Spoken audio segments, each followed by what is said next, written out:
오늘은 대림절기 첫 번째 주일입니다. 주님의 이름으로 모인 이곳 영락 예배당에 다시 오실 주님의 위로와 평화가 가득하기를 기원합니다.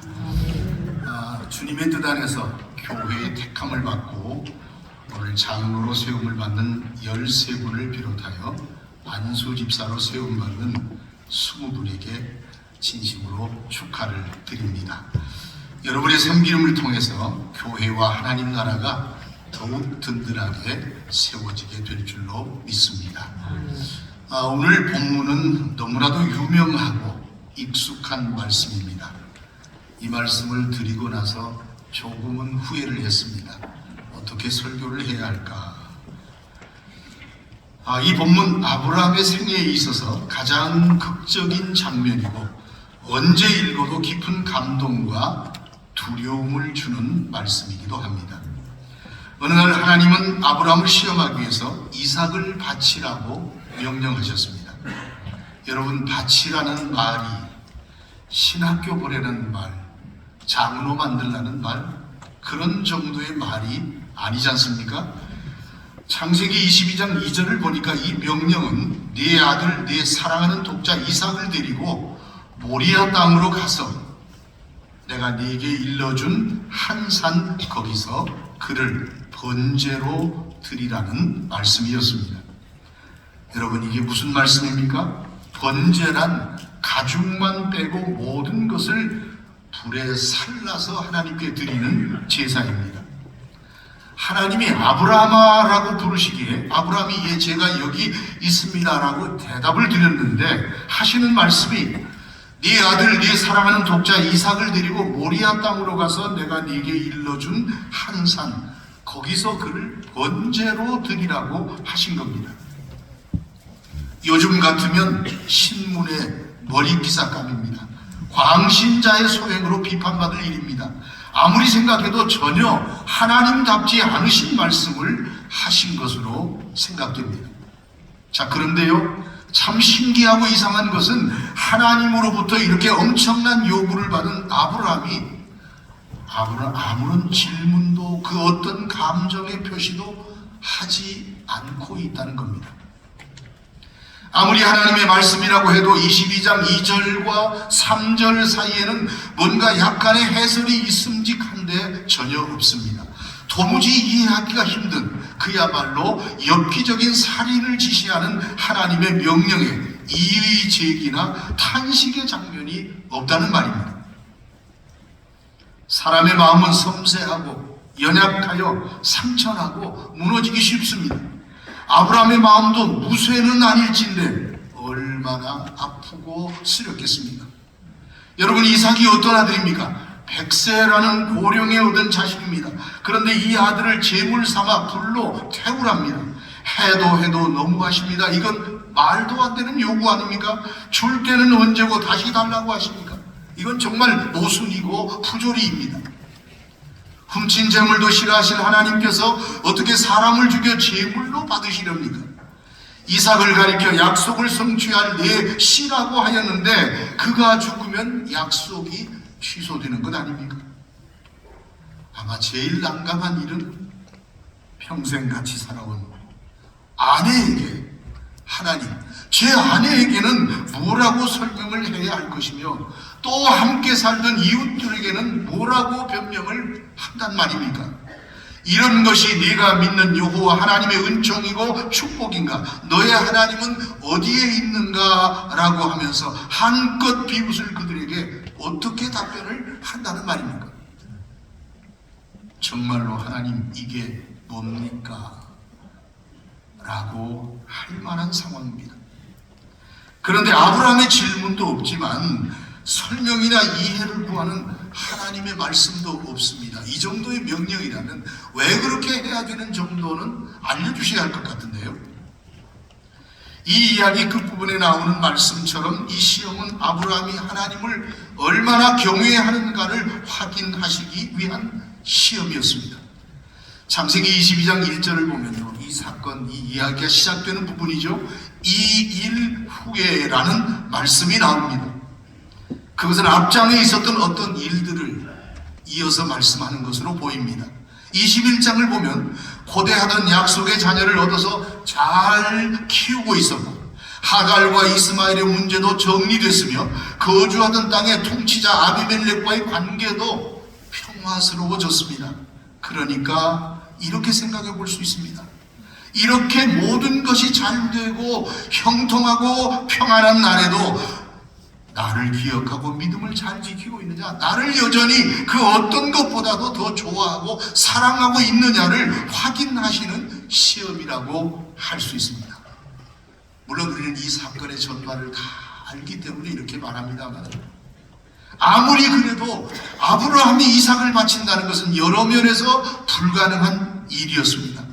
이삭을 죽이는 것은 하나님의 신뢰를 무너뜨리는 일이고 언약의 성취를 불가능하게 하는 일이었습니다. 하지만 여러분, 비록 그렇기는 해도 하나님의 명령은 때로는 인륜과 사회 풍습을 넘어설 때가 있음을 우리는 인정해야 합니다.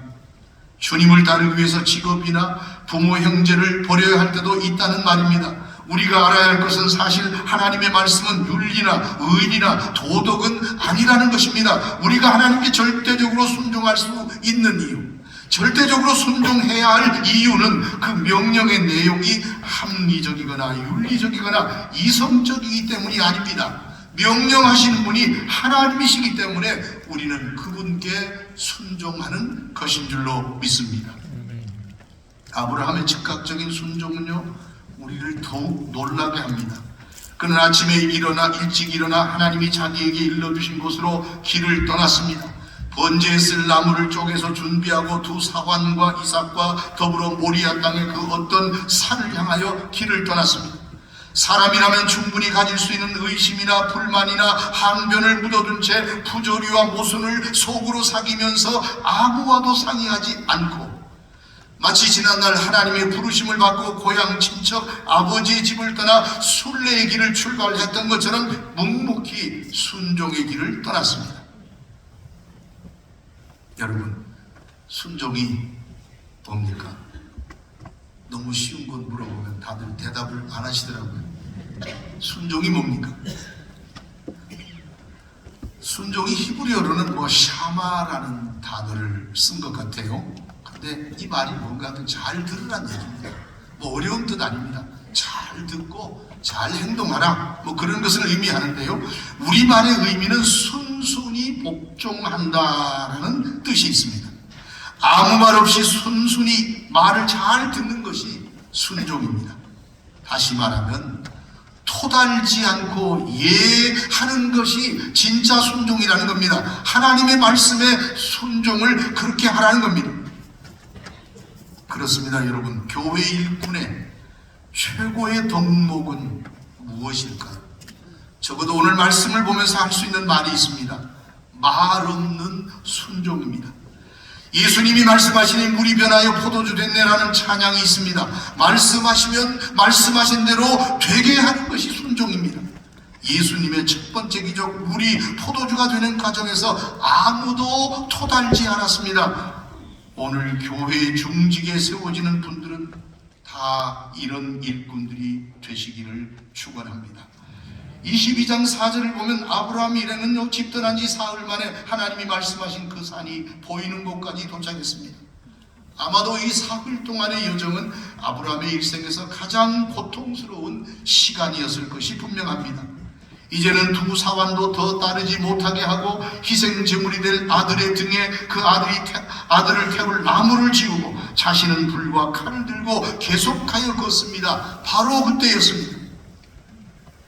자기를 태울 나무를 등에 지고 묵묵히 걸어가던 이삭이 정막을 깨고 갑자기 입을 열었습니다. 내 아버지요 라고 부릅니다. 틀림없이 이때 아브라함은 피가 거꾸로 흐르고 진땀이 솟아났을 것입니다. 그는 하나님의 명령을 듣는 순간부터 하나님을 순종해야 하는 믿음과 아들을 사랑하는 마음으로 갈등하고 고민했을 겁니다. 얼마나 그랬겠습니까?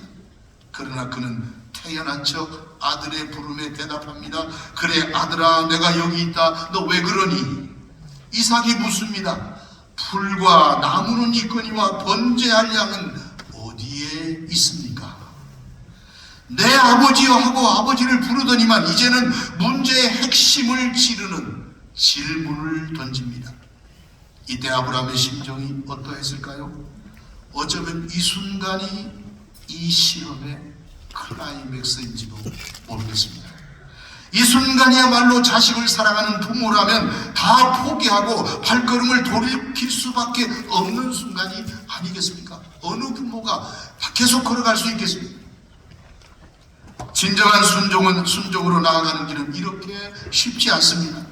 이삭의 질문은 도무지 대답할 수 없는 질문입니다. 물론 아브라함에게는 이미 모든 질문에 대한 원칙적인 답이 있었습니다. 아브라함은 솟아오르는 아비의 본심을 누르고 이삭에게 대답합니다. 내 아들아, 번제할 어린 양은 하나님이 자기를 위하여 친히 준비하시리라. 아멘. 드디어 모리아 산에 이르러 아브라함은 제단을 쌓습니다. 제물을 태울 나무를 벌려놓고 그 위에 아들 이삭을 묶어서 올려놓았습니다. 손을 내밀어 칼을 잡고 그 아들을 잡으려고 합니다.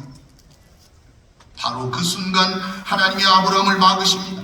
천사를 통해 주시는 음성이 들립니다. 그 아이에게 네 손을 대지 말라. 그에게 아무 일도 하지 말라.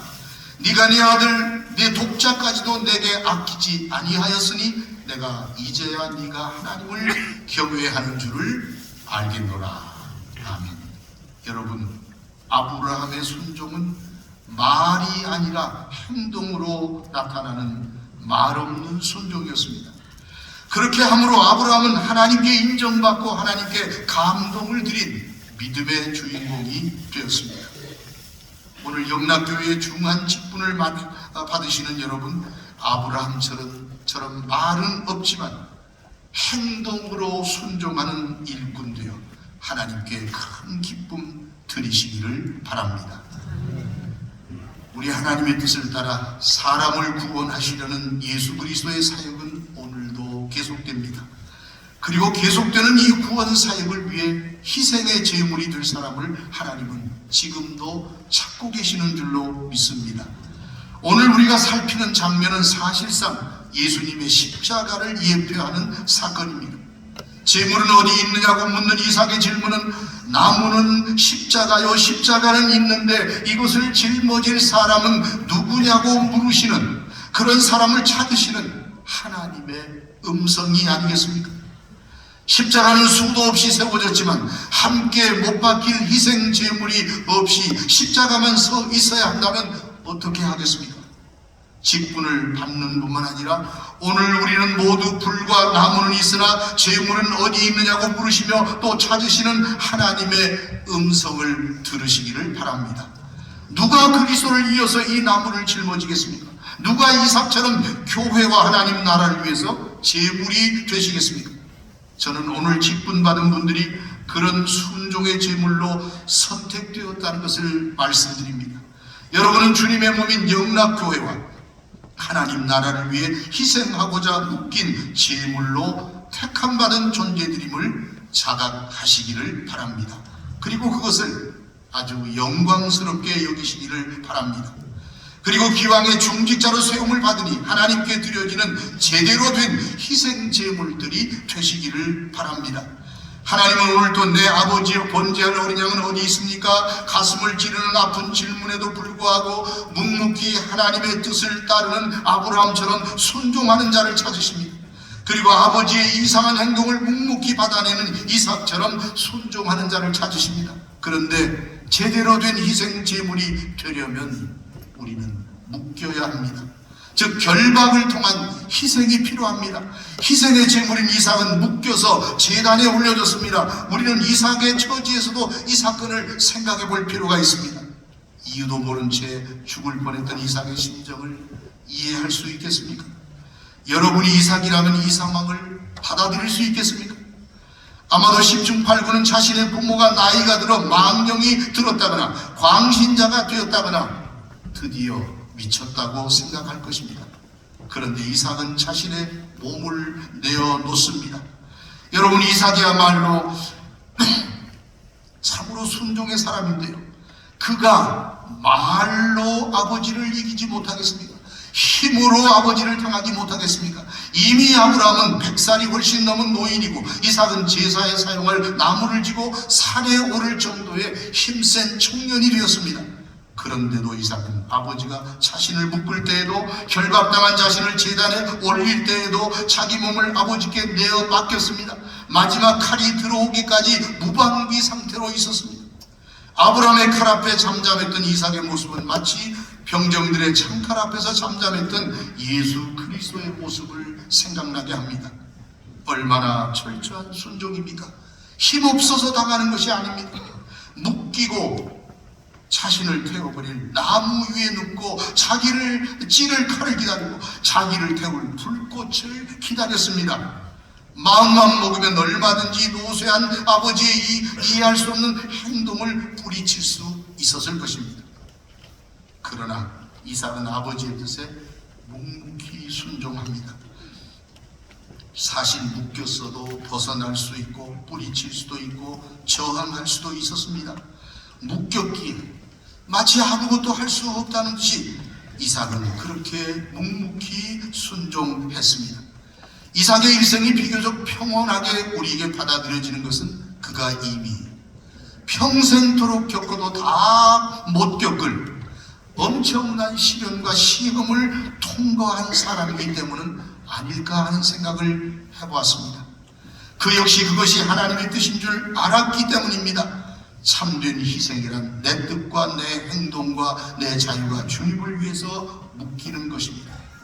사실 직분이라는 것은요, 어떻게 보면 그 직분 받은 사람을 묶는 밧줄입니다.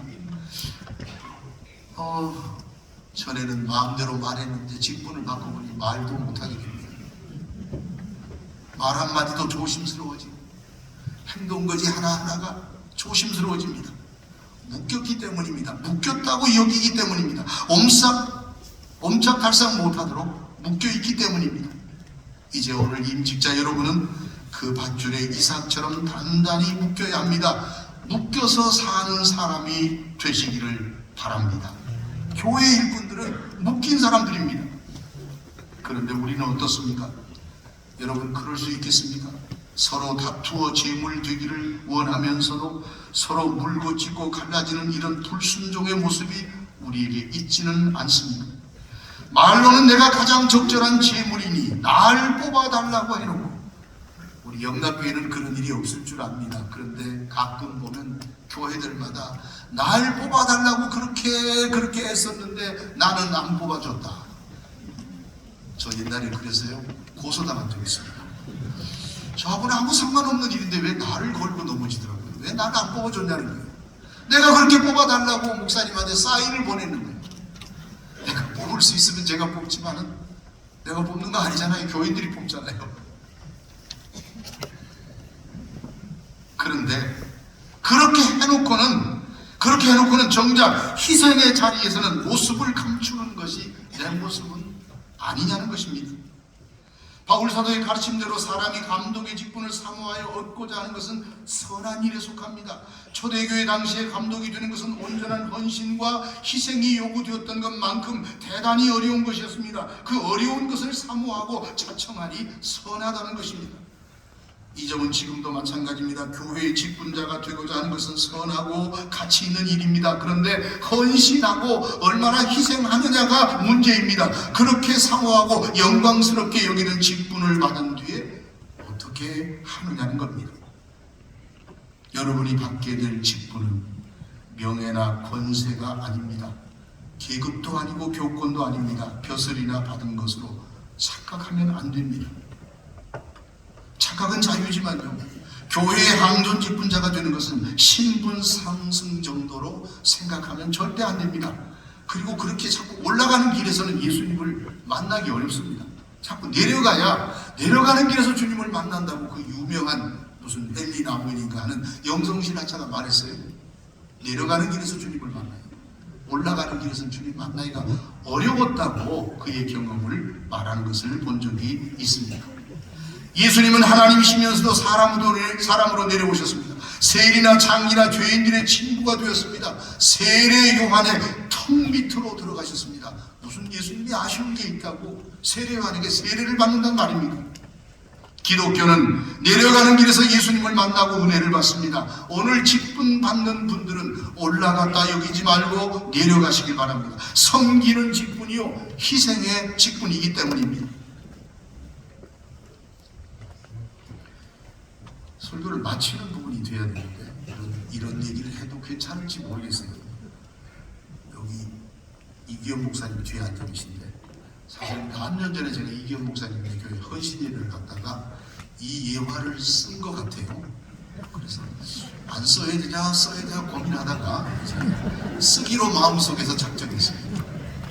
여러분 희생, 섬김 이걸 생각나게 하는 좀 웃기는 이야기이긴 합니다. 여러분 한번 들어보십시오. 비행기에서 흘러나온 밧줄에 11명이 매달려 있었습니다.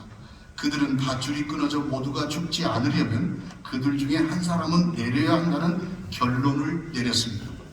마침내 그들 중에 한 명이 내가 내리겠소 그렇게 말합니다. 그리고 그는 자신이 어떻게 내릴지 내가 왜 내리려는 마음을 가지게 되었는지에 대해서 아주 감동적으로 일장연설을 하게 됩니다. 그때 그 연설을 듣던 나머지 10명이 너무너무 감동이 되어서 손뼉을 쳤습니다. 결과가 어떻게 됐는지 여러분 상상하십니까? 여러분 이게 무슨 이야기일까요? 희생하는 자, 죽고자 하는 자, 묶여서 주님을 섬기고 주님 뜻대로 날 사용하십시오. 자기를 내놓는 자가 산다는 이야기예요. 그런 자들을 통해서 역사가 일어난다는 그런 얘기가 아니겠습니까? 이삭은 죽지 않았으나 죽었고 또 죽었으나 다시 살아났습니다. 이것이 우리가 믿는 우리 기독교의 역설이기도 합니다. 아브라함처럼 말 없는 순종, 이삭의 경우처럼 묶여서 생사람 잡혀도 순종하는 종들이 다 되시기를 주의 이름으로 축원드립니다. 기도하겠습니다. 하나님 감사합니다. 영락교회를 섬기기 위해서 세움받는 귀한 종들 아브라함을 생각하며 그의 아들 이삭을 생각하며 말 없는 순종과 묶여서 자신을 아낌없이 드림으로 정말로 살아가는 귀한 종들이 되게 하여 주옵소서. 예수님의 이름으로 기도드립니다. 아멘.